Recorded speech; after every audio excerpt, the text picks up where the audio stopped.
చేస్తున్నప్పుడు ఊహించండి, అయోధ్యలోనేమో సైన్యం ఉండిపోయింది, అయోధ్యలోనే ఆయుధాలు ఉండిపోయినాయి, అయోధ్యలోనే అందరూ ఉండిపోయారు.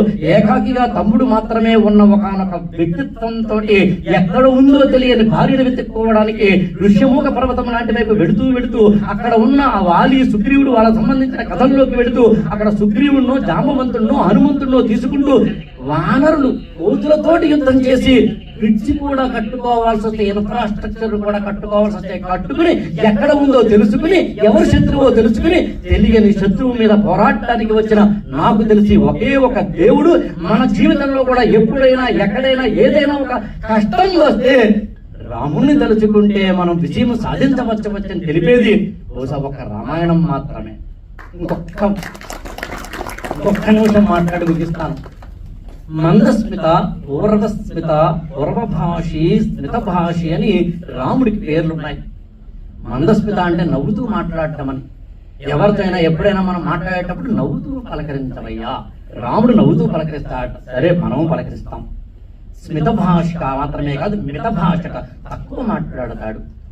ఇంగ్లీష్ లో కొటేషన్ ఉంటుంది యాక్చువల్గా, సైలెన్స్ ఈజ్ సిల్వర్. అదే అలా మనం కొంచెం తక్కువగా మాట్లాడటం అనేది. కానీ ఇంకా ఒకటి ఉంది యాక్చువల్గా, రాముడు అంటే పూర్వ భాషి. కమ్యూనికేషన్ స్కిల్స్ లో నాకు సంబంధించి రామాయణం ఉన్నంతగా, మేనేజ్మెంట్ స్కిల్స్ నుంచి రామాయణం ఉన్నంతగా మరొకటి ఏదేమో అనిపిస్తుంది యాక్చువల్గా. పూర్వ భాష అంటే ఏంటో చెప్పి ముగిస్తాను. నేను ఈ వాతావరణంలోకి వచ్చాను. ఆయన ఎవరో నాకు తెలుసు. లాస్ట్ టైం ఇక్కడ మీటింగ్లో కలిశాను.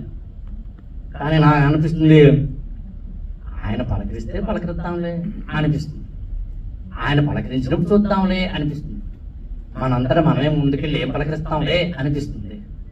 కానీ రామాయణంలో 14 గుణాలు చెప్పబడిన రామాయణంలో రాముడికి ఉన్న పూర్వభాషిత్వం అంటే ఎప్పుడైనా ఎవరైనా, పెద్దలైనా పిన్నలైనా, తెలిసిన వారైనా తెలియని వారైనా ఎప్పుడో ఎక్కడో ఏదో ఒక రూపంలో కలిసినప్పుడట, మళ్ళీ వాడికి ఒకసారి కలిసినప్పుడట తనంతట తానే ముందుకు వెళ్ళి నవ్వుతూ బాగున్నారా అని పలకరించే కమ్యూనికేషన్ స్కిల్స్ కలిగిన ఒకే ఒక్క పురాణ పాత్రలో, ఇతిహాస పాత్రలో చెప్పబడింది ఎవరైనా ఉన్నారంటే అది రాముడు మాత్రమే.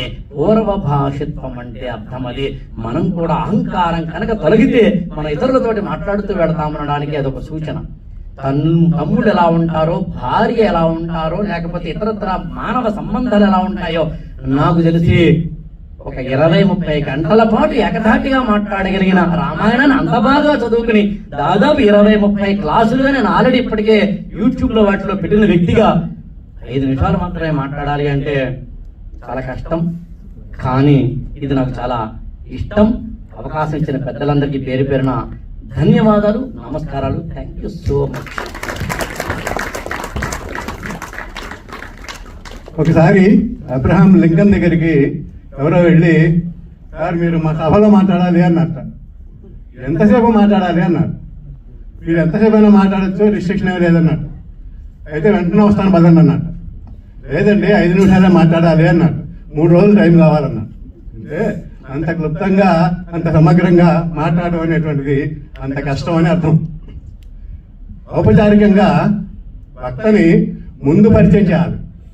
నేను ఎందుకు పరిచయం చేశానంటే, పరిచయం చేయలేదంటే అప్పుడు ఆయన మాట్లాడిన తర్వాత పరిచయం చేస్తే అది ఇంకా చాలా బాగుంటుందని చెప్పి.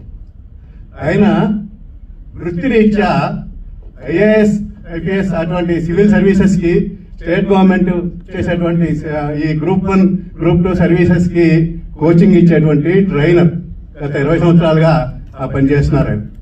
అది కాక ఆయన వ్యక్తిత్వ వికాస క్లాసులను నిర్వహిస్తూ అనేకటువంటి సంస్థలలో, అనేకమైన ఇండస్ట్రీస్లో వారి ఎంప్లాయీస్ని, అనేక కాలేజీల్లో వారి స్టూడెంట్స్ని ఉద్దేశించి మొత్తం ఆంధ్రదేశం నలుమూలలా ఆయన ఉపన్యాసాలు ఇస్తూ ఉంటారు.